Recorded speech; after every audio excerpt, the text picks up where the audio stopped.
Hey, everybody. Tim Miller from the Bulwark here with Bill Kristol. We're doing an impromptu live stream as we have some pretty remarkable numbers coming in out of New York and the New York mayor's race. Before I get to the details on that, I'm going to let people get on in here. Make sure if you've been interested in getting more, if you're a YouTube subscriber to the Bulwark, you want to get ad free. If you want to get some of the bonus content that we offer here on YouTube, you can become a YouTube Plus member. Which is for the YouTube sickos. And, we're out here grinding in the content mines. I mean, Bill Kristol is 87 years old. He's putting out more content than most of the competitors in the space. These little 21-year-olds can't even compete with his stamina. So anyway, if you want to see all of that, you can go on YouTube Plus. Bill, does that sound about right? Do you have any other? You're a big YouTube Plus person. That was great. I'm on YouTube 24/7. That's barely even sleep. You know what I mean? You're streaming.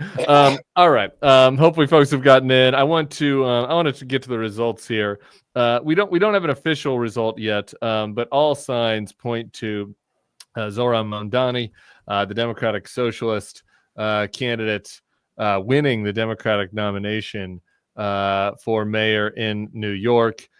As of the latest numbers I saw, he's winning in this first ballot of this ranked choice voting by a couple percent. He might end up winning this first round by somewhere in the ballpark of 3 to 5%. Maybe, I don't know, maybe even a little more than that. And then you'll go through the ranked choice. We thought this might be something that'll take days, but given that Andrew Cuomo's chief competition was in second, third right now is Brad Lander, who had co-endorsed with Mamdani. So logic would indicate that most of the Lander support will end up going to Mandani and that he'll end up winning this one. We have Michael Lang, who I know both of us have been following, has already called it himself, saying that Zohran's going to win. So that's like the top takeaway. If you look at the map, Bill, I want to get your thoughts, and the map tells the story. I'm cribbing this from our friends at Decision Desk HQ, but Cuomo's strong areas are essentially limited to the Orthodox Jewish areas like Borough Park. He also did well in some of the blackest precincts and the precincts that has the highest percentage of black residents, and then a few ultra wealthy neighborhoods around Fifth Avenue. So some of your old folks you went to high school with. So that's not a majority making map there for Cuomo. Zohran does surprisingly well out in Queens, out in Staten Island, like winning half the precincts in some of these areas, doing kind of surprisingly, and obviously he's going to do well in Brooklyn, and maybe the hipster neighborhoods in Queens, but it seems like he did surprisingly well even outside of that. So that's kind of the initial observation on the map. Bill, what do you make of what we've seen so far? I mean, we should just step back for a minute and what everyone thinks of the result and if there's a policy or implications. It's pretty amazing. I mean, he was at literally 2% in the polls. Not like with Buttigieg, not to minimize Pete's achievement when he ran for president in 2019-20, but not at 2%, a year and a half out. He was at 2% this year in February, I believe, right? He started to move up. But I mean, 3 weeks ago, still, it was, he might make a little more of a race of it than we thought. He could be within 10 or 12, maybe with the ranked choice voting then, and Lander being in third place and being endorsing Mandani. It could be very, very close at the end. It looks to me like he's going to lead by 6-7 points maybe tonight. Maybe. And then the early vote just in the last hour and a half, I mean, the early vote came in and it was about 8 points for Mandani.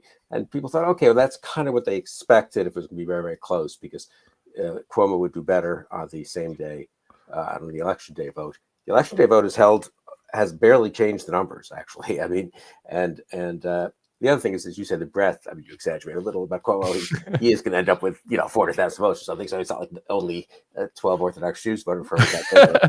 I'm in the precincts he was winning. 15 people at 1020 Fifth Avenue or something like that across from the Metropolitan Museum of Art.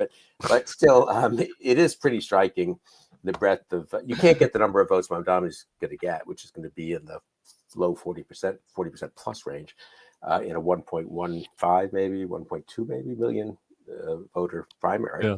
New York City is a big city. People say, it's just one city primary. It's like the size of many states. So it's a lot of people voted. And you can't get that number of votes without getting votes from everyone, including lots of middle class whites, actually, honestly, and not just Yeah, all right. these I mean, look at interesting, Staten Island. hipsters and ethnic groups and youth. I mean, he obviously must have done overwhelmingly well with young voters. I don't know the city well enough, and I haven't had the time to look at.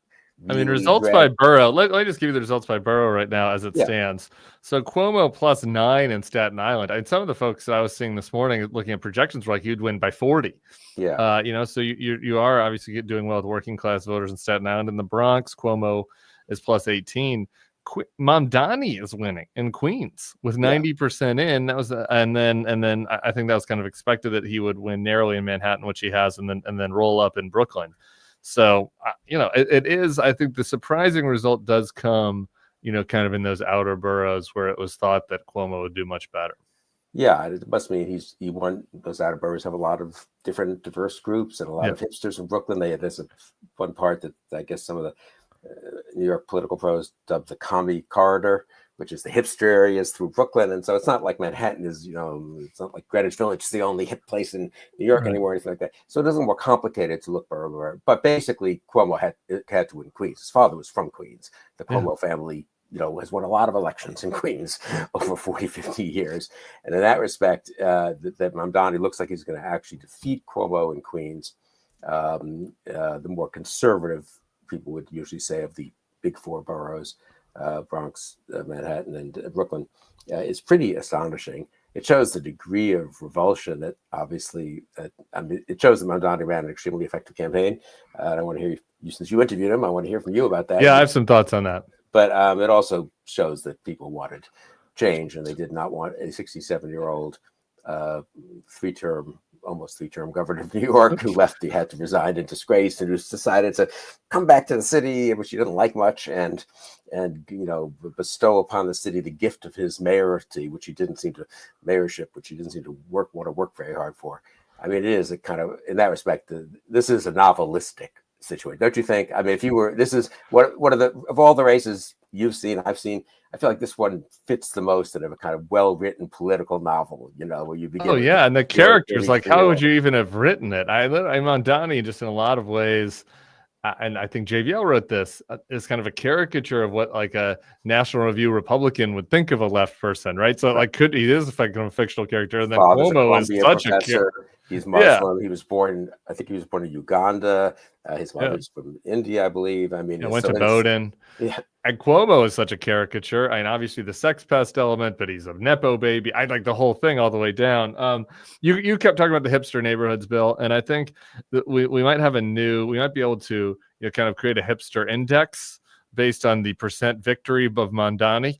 I'm looking at his biggest neighborhoods. He's winning Ridgewood's +69. Nice. Bushwick +66, East Williamsburg +61, Greenpoint +57, up in Astoria. The hipsters are moving up to Astoria now, +52, Bed-Stuy +43.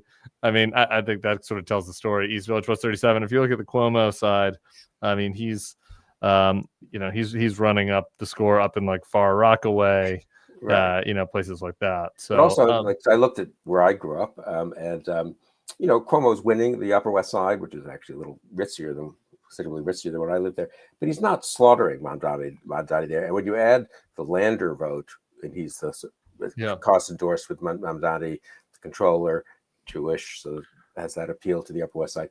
It's even with or a little bit ahead of. So on ranked choice voting, let's put it this way: when we get to the final round, Mandani will be close to even in places with Cuomo. Might win.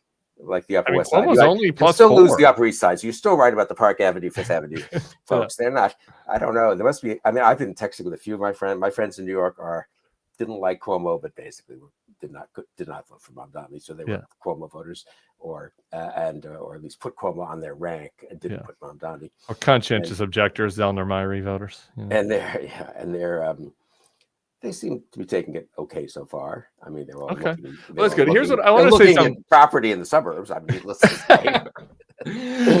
Well, their tax rate's going to go up, but we'll see. They'll have the free grocery store that they'll be able to go to. I want to say that. Well, one other thing, just about how astonishing it is, that what Zohran overcame. Is in addition to all things you said about the Cuomo name, about how low he was in the polls, Cuomo had just burned a ton of money. And there was a ton of cash on TV, swamped Mandani. on the financial side. And this is kind of a little pet issue of mine, that the TV ad campaign just ain't working like it used to. And you saw this in the GOP primary. I was always banging the drum about DeSantis.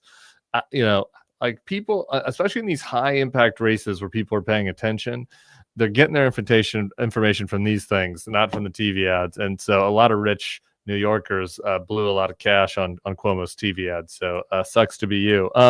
They probably should have circled the wagon around a better person. Yeah, go ahead. One point out to that, they read up massively the super PACs. Bloomberg put in $8 million and stuff in the last 3, 4, 5 weeks.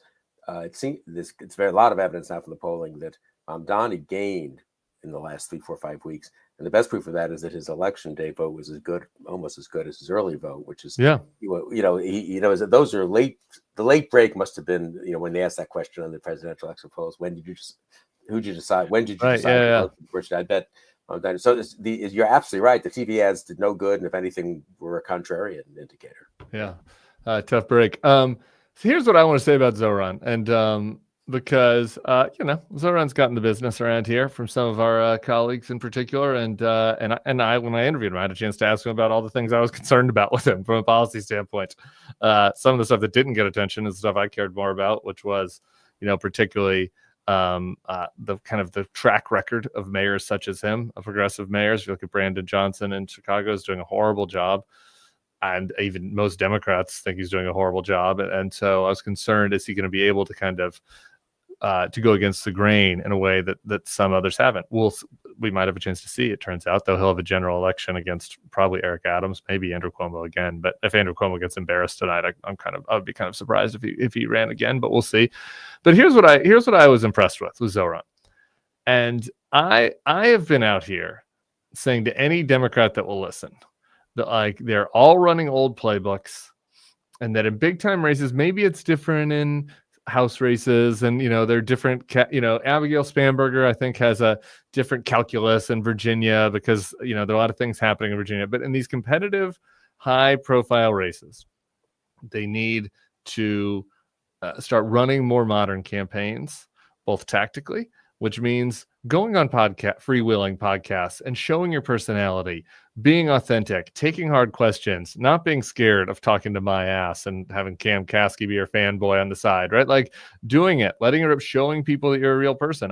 For all of the little controversy that surrounded it afterwards, I heard from a lot of people who are not your prototypical Zohran voter who listened to it and were like, oh, he was better than I expected, right? Like that stuff matters. People care about that stuff now. You should have the balls to go out and make a case and be yourself and go into hostile territories, go everywhere, as my friend Liz Smith says, who is Pete's advisor.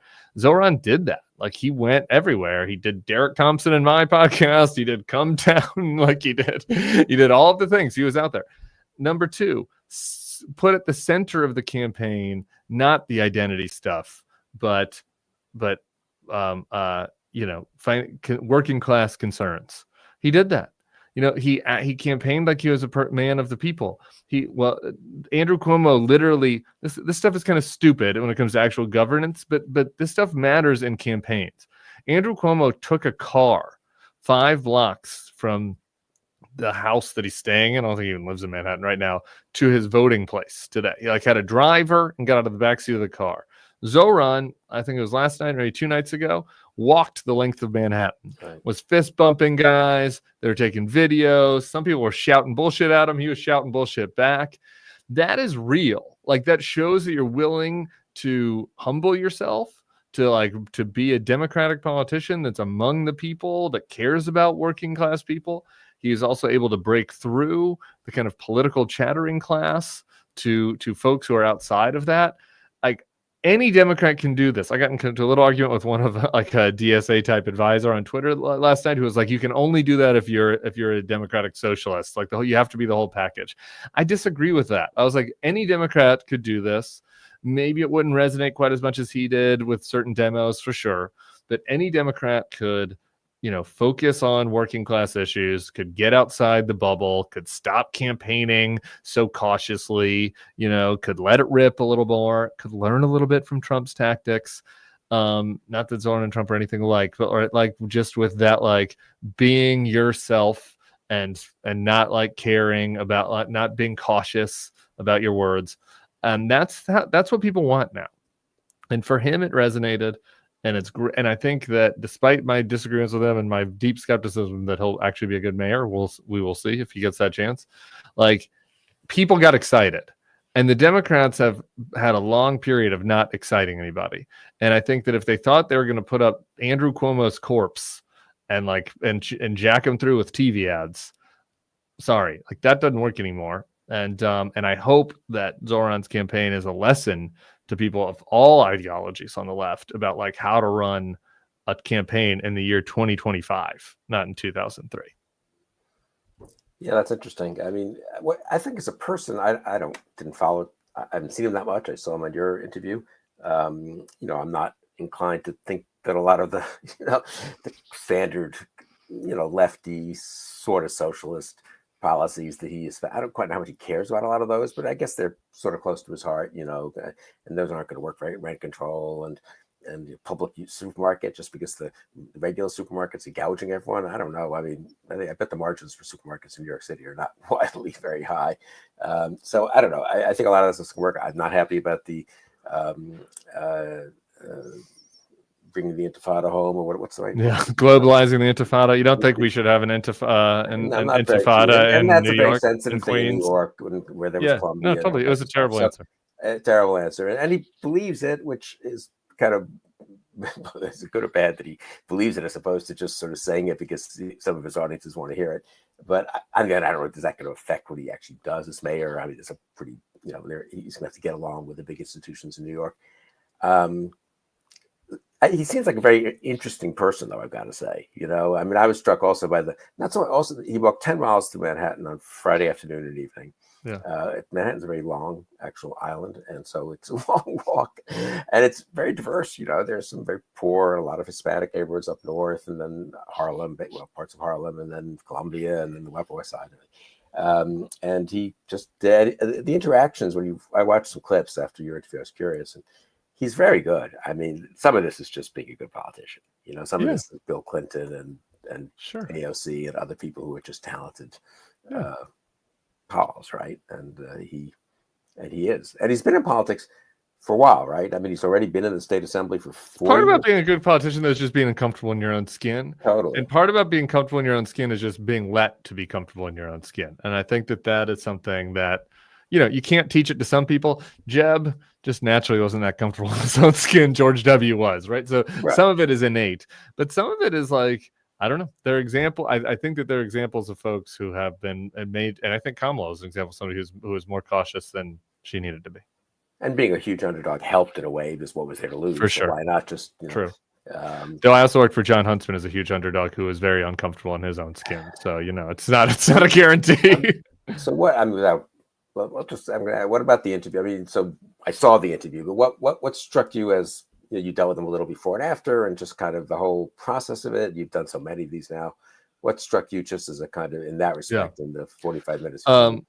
I'm going to answer that question, but we do have some breaking news. Andrew Cuomo has conceded to Zohran Mandani, so he's going. I mean, there was some discussion. He's not waiting for that's amazing. If there's all this press, it's going to be a week till we get some old late mail ballots in, and that's when the rank choice. They don't even announce the rank choice calculations, that the computers do, until a week from now. So he's conceding the actual final vote a week before people even expected to know the result. Wild. And I think that also signals to me that he's not going to try to run on one of these goofy lines in the general, but who knows? I don't know. Egomaniacs will do what egomaniacs want to do. My answer to your question about what struck me about Zohran is I want to put the globalized intifada answer to the side here, because the way in which it was different, I think, is telling. Yeah. On all of the other answers, I did the thing with Cam where it was good twink, bad twink, where I was asking the hard questions. He was asking these two ones. On all of the hard questions, you could tell that he had actually thought about what the critique was of the left and had come up with a smart answer to it.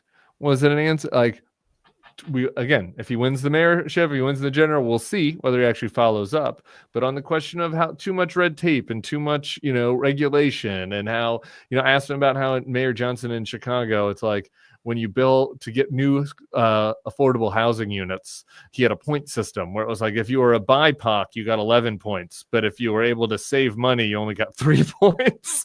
And so like all this stuff that just makes everything cost more than it needs to and increases price for everybody. He had a lot of very good thoughts about that. Thoughts about, how they're overpaying consultants. You could tell he's trying to get me, like appeal to me about how he was like, yeah, I as a progressive, I want this to be more efficient government. We shouldn't let the Elon own Doge. Like we should want to be efficient because we want government to go, on that sort of stuff. He was like, I think more malleable than you see sometimes from folks, DSA type folks. I thought that was interesting. He also was extremely affable and extremely easy to get along with is the other thing, just to the extent that this matters. Like, I have politicians, I learn the most from them in the 2 minutes before we go on and the 2 minutes after, right? Because a lot of them are dicks or like very cold. He was chilling. He was hanging. He was very comfortable. And I think that was impressive. The inability to offer the malleable answer on globalized intifada, to me, was less a sign that like he's an anti-Semite or he hates Jews. I'll let other people out. That's not my fight. To me, it was a sign that was an area where he didn't want to pick a fight with his core base, which was a lot of the folks that have been out there protesting, or he'd been out there at the protests.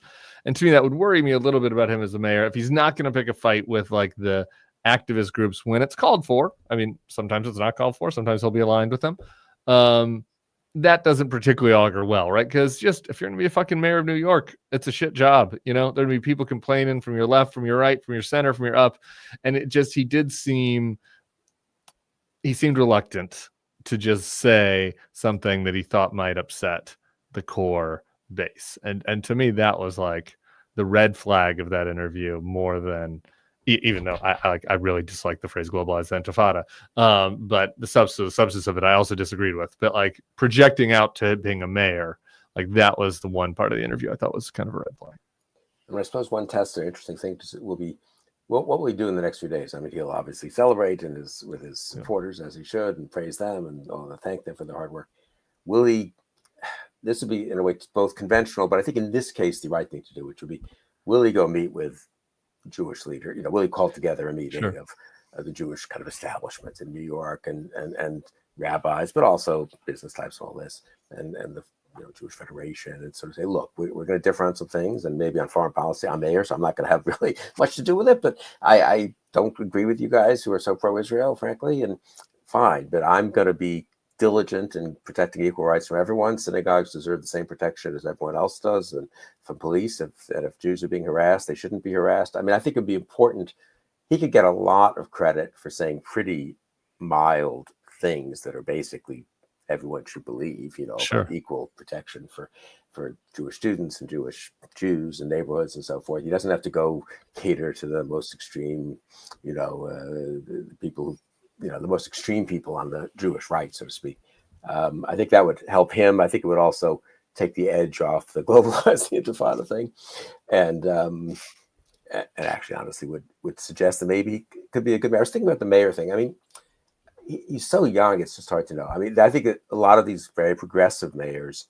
I'll make a weird suggestion. These progressive mayors have not done well, basically, and partly it's because being progressive these days is a combination of, it might be slightly wacky economic policies and so forth, and criminal justice policies, but also the identity politics stuff, which you alluded to in the case of Chicago. In a funny way, being a socialist could, I mean, real quote socialist, but he is a quote socialist. He's like literally a member of the Democratic Socialists.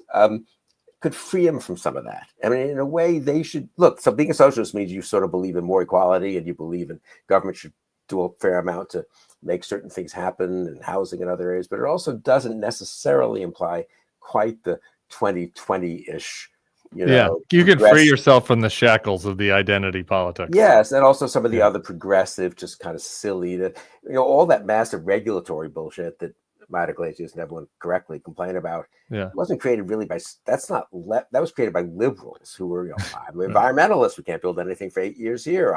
We have to be very careful about knocking over one, I don't know, whatever it is, zoning, all that. He could be much more, in a funny way, and he has sort of reached out. My impression is you followed the campaign more than I, to the abundance, For sure. theorist, which is the centrist Democratic position, really, which is anti-red tape, anti-excessive regulation. Yeah. We built the Empire State Building back in whatever that was, 31, where the mayor of New York was pretty left-wing, kind of called himself maybe even occasionally a socialist. LaGuardia, I think it was LaGuardia, and they built the building in a year and 2 months or something, because they didn't have all these regulations. I mean, there's a kind of way in which could he turn that into a forward-looking, not, genuinely progressive kind of liberalism, as opposed to just catering to a ton of groups and putting even more of a foot on the pedal for doing anything, a lot of things for the city. I don't know.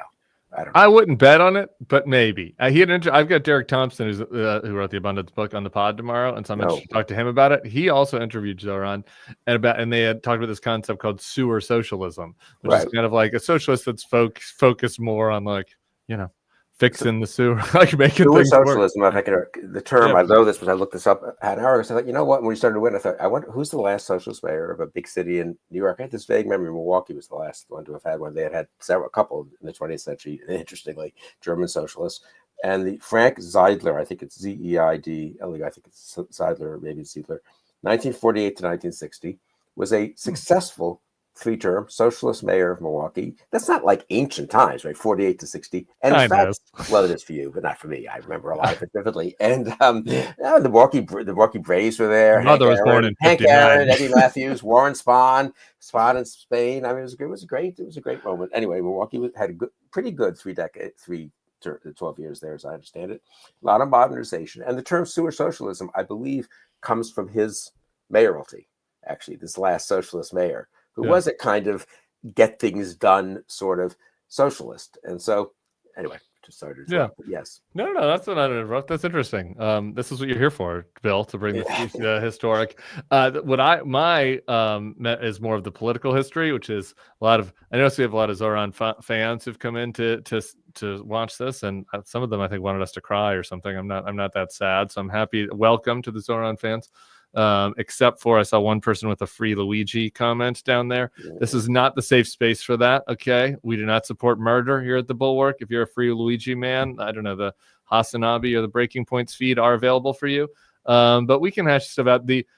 But before everybody gets dancing too hard, the example that I came up with was in Buffalo, just up from New York. They had the Democrats had elected. I think it might have been a DSA person. I can't remember if it was a avowed socialist or not, but a Zohran style candidate.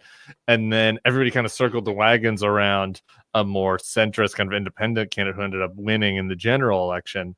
And that could very well happen with Eric Adams. As crazy as that sounds, it could happen with Eric Adams. And I think at this point you'd have to make Zohran a favorite, but the fight's still there. Dan Pfeiffer 100% concurs with me, so I get nervous when I'm on the same page as Dan Pfeiffer, former Obama communications director. But he wrote this results a blaringly loud message to those in the Dem establishment who still cling to old politics, recite focus group talking points, and are too afraid to say what needs to be said. We have a lot to learn from Zohran Mandani and his campaign. To that point, you have not. One of the things we wanted to check off on this pod is I want you to rant about how fucking weak the Democratic establishment was, that they ended up choosing Andrew Cuomo as their horse, and that they've been totally incapable of doing a lot of things. And this is just kind of the latest example of it. But why don't you cook on that for a second? Yeah. So just to be clear to all these people who are flocking, I guess, to this podcast in high excitement, I would not have voted for Mandani.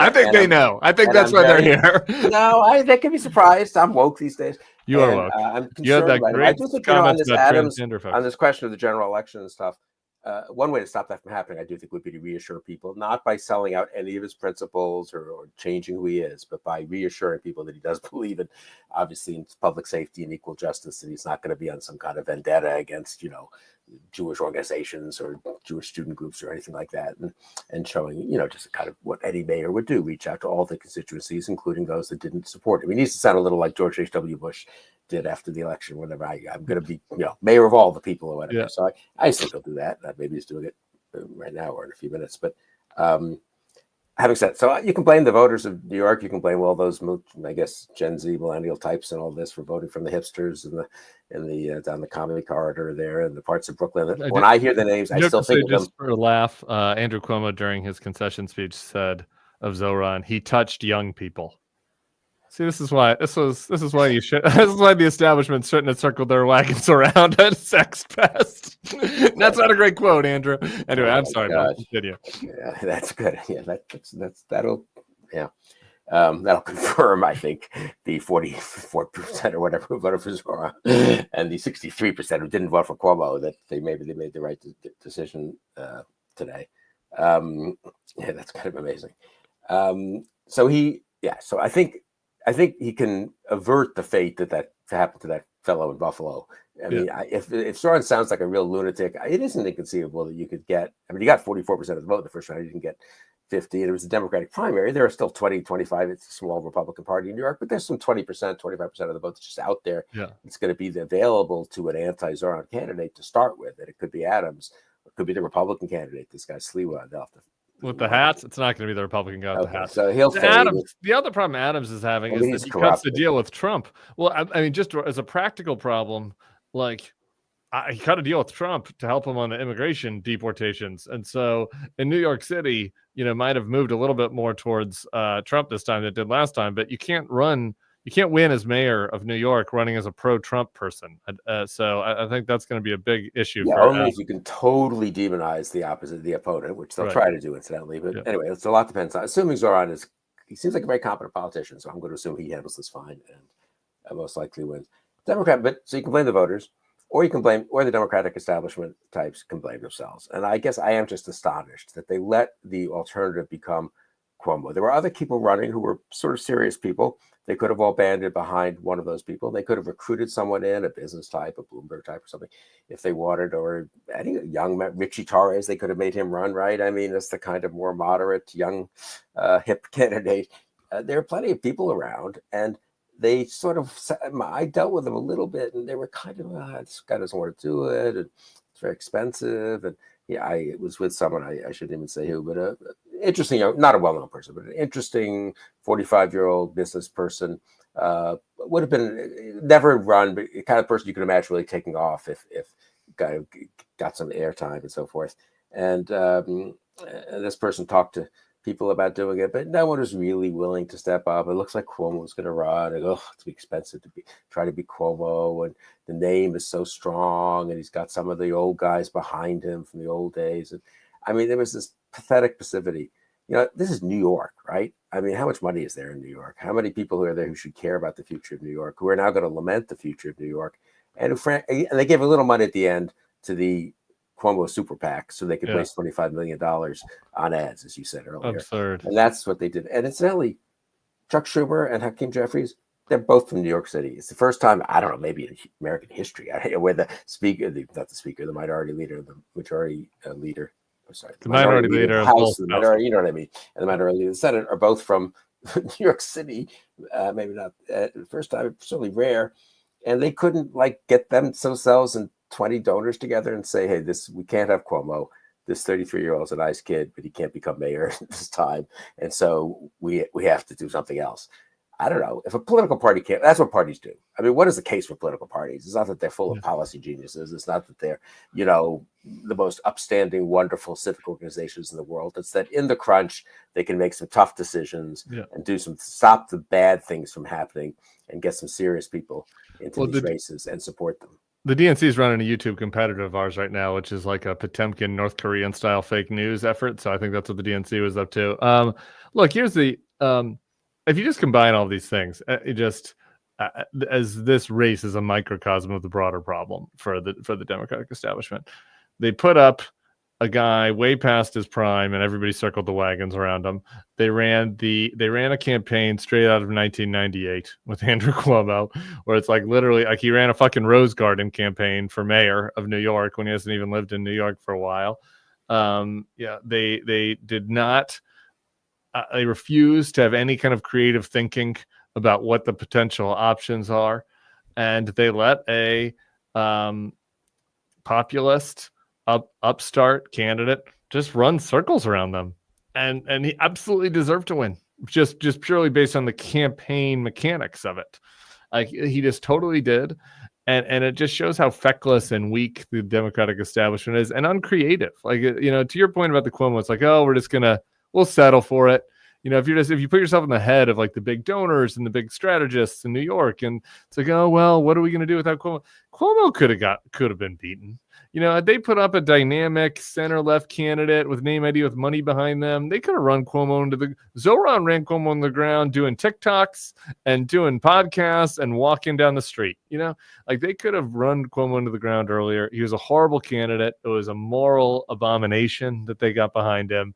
And I don't know. Hopefully it's a wake-up call for them. And because, man, they got their butt whooped by Zohran tonight. And it's going to be interesting. I mean, these elections, it's very unpredictable. Often an election is an election. It happens. Sure. A city gets a mayor for 4 years. It has no great national significance. But it's sort of interesting with the San Francisco election. I think it was interesting in a slightly different way because they have a more moderate mayor now who's sort of tough on crime, but also an interesting person, right, who ran a somewhat fresh, I think, campaign, which I think fits into your point. Maybe it wasn't entirely the ideology. It was it was a new face, a fresh face for a city. The irony is the city's been badly governed, in my opinion, for 12 years, at least by lefties, after being pretty well governed by Bloomberg and actually, having a Bloomberg's last term was pretty shaky, but okay, fair enough. His first two were pretty good. Yeah, and Giuliani, for all his problems, his first one was pretty good. So you had a pretty big recovery of New York, is all I'm saying, from in the 90s and 2000s. They had a pretty crummy last 10, 15 years.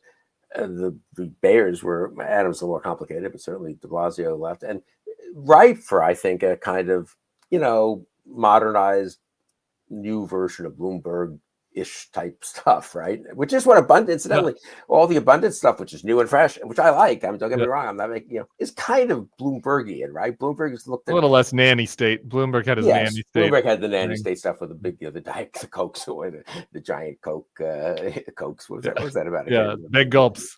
Big gulp laws. He also built a ton of stuff. To your point about the fact that there could be and I made this point earlier, but I just want to put a finer point on it. And for all of the happy Zohran people in the comments, who are like a moth to a flame to wanting to see the Denver Trumpers react to their Democratic Socialist victory. Again, an unbelievable victory for a total upstart against all this money and name, power, and establishment. He's going to end up with like 43, 44%, 42% or something on the first ballot in New York fucking City. And so like the takeaway here needs to be that like that energy that Zohran brought has to be translated into other parts of the country, because the voting electorate makeup. Where were his best precincts? Bed-Stuy, and like the type of people that live in Ridgewood and Bushwick and East Williamsburg and Greenpoint. Some of my pals live in all these places. Where you hang out. Where do you? Don't you? Last time we were in New York, I was in Williamsburg. You were staying in some hipster place. I was staying at the Wythe in Williamsburg. I love Williamsburg. I love all these places. East Village. Like this is where all my pals are. Not the makeup of the voter makeup is going to be different in Grand Rapids and Green Bay and whatever, like the Phoenix and the other swing areas. And so the Democrats are going to need to find a way to channel the type of campaign Zohran won and his focus on working class concerns, also with some policy views different that are going to be able to appeal to the middle of the country. And so I just think that's the takeaway. Whether people will learn that lesson or not, I don't know. I think probably the establishment Democrats will take away that it was Andrew Cuomo's fault and there's nothing they could do. And they just took their 20% cut on the ads and move on to the next race. And the Democratic Socialists will be like, see, if only we ran Democratic Socialists everywhere, we would win in Nebraska. So I'm worried that people will take away the wrong message. But I think the right message is that Zohran did something right on his campaign tactics and his economic message, and maybe he can crib from that for something a little bit different in the rest of the country. I mean, it's a Big Ten party. You got to say the two gubernatorial nominees this year in states that I was looking at that are slightly bigger than New York City, but only slightly bigger as states. You know what I mean? So they're three almost equivalent electorates, you might say. are Spanberger and Abigail here in Virginia. So I'm luckily not a New York. I'm born in New York. I love New York, but I get to vote for Spanberger, and I don't have to grapple with these. You don't have to problems, grapple with these problems of democratic socialists. My God, and intifadas. Spanberger is not for globalizing intifada. And Mikey Sherrill and I don't think that I think Mikey Sherrill and Abigail Spanberger are against intifada, just as a general standpoint. I believe so. Spanberger, Sherrill, and Zohran. I mean, it's an interesting mix of candidates. They were all actually, I will say this though, I mean, Spanberger maybe is a little, well, she's not really, none of them was a career politician in the sense of 20 years. I mean, he's too young to have been, and the other two came out of the intelligence agency in Spanberger's place, in the military case in the military and Mikey Sherrill's. So three, I'm going to say citizen politicians. That's a little pretentious, but you know what I mean. Yeah. Running pretty authentically. Those two began in 2018 because they couldn't stand what Trump was doing to the country.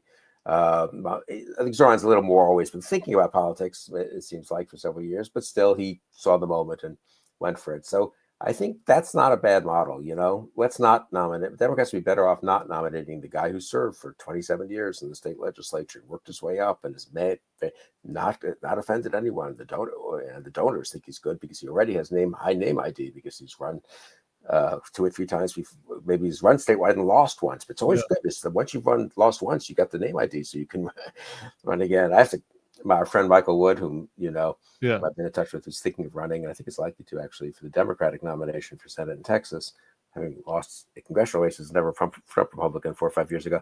I have to ask him. He's not anything close to a Democratic socialist. He's an ever-Trump ex-Republican, would consider himself a Harry Truman, Scoop Jackson Democrat. I'm curious to ask him, and I'm going to text him when we get off, and he may be watching us. Is he appalled by this? Because, oh my God, now if he were, the Democratic Party has a Democratic Socialist, there might be a Democratic Socialist Democrat as the mayor of the nation's largest city, a city he went to college in, actually, at NYU.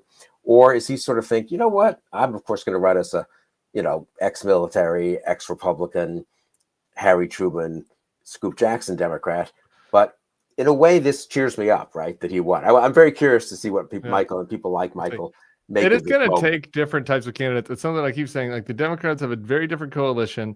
Republicans can run homogeneous candidates. If the Democrats have any fucking hope of getting the Senate back, they're going to have to win in places like Iowa and Ohio and Texas. That's not going to be people like Zohran. But also, if the Democrats want to not continue to lose ground with young people, like they're going to have to come up with candidates like Zohran, who's able to, who does, resonate and who is more natural and native to, kind of the modes of communication. So it'll be interesting. It's been a good chat. What a night. Who the fuck knows, huh? Zohran Mandani looks like he's probably the favorite to be the next mayor of New York. He'll have an interesting general election with Eric Adams. Everybody, thanks for hanging out. Went longer than I thought we would, but there's just so much to chew over here. Cam's in the comments. Obviously, was not going to let him on. Okay, there were some people that wanted him to be on. Obviously, we're not going to let him on in this evening, but I appreciate him monitoring us. If you want to be a YouTube Plus subscriber, you should do that, because I don't know, who knows, Bill Kristol After Dark might be the next thing for YouTube Plus subscribers only. So please join us for that. Huge. I'll be back for a pod tomorrow with Derek Thompson. We'll have much more analysis on this. Appreciate you all for tuning in. We'll see you soon.